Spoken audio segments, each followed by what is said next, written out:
Alright, let's talk about Bitcoin mining. Yeah, that thing you keep hearing about in tech news and late-night Reddit threads. So, what exactly is it? Think of Bitcoin mining as the backbone of the Bitcoin network. It's not about shovels and pickaxes, no one's digging up digital gold in their basement. Instead, it's about solving complex math puzzles with powerful computers. Here's how it works. Every time someone sends or receives Bitcoin, those transactions need to be verified.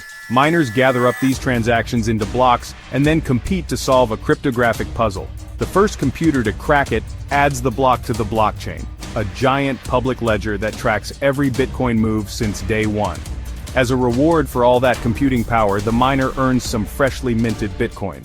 That's how new coins enter circulation. But why does any of this matter?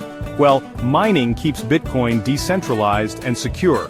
There's no single authority or bank in charge. Instead, thousands of miners around the world keep the system honest and transparent. If someone tries to cheat, the network rejects it. Plus, the energy and effort it takes to mine makes it really hard for bad actors to mess with the system. Now let's say you're curious and want to get started. It's not as simple as downloading an app on your phone, not anymore. These days you need specialized machines called ASICs. Think of them as supercomputers built just for mining.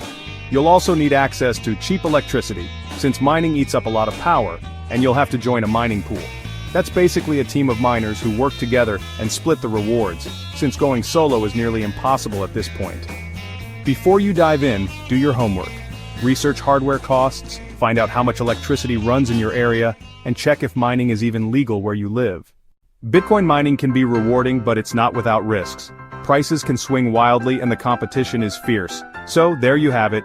Bitcoin mining, demystified. It's high-tech, it's competitive, and it's a huge part of what makes Bitcoin tick.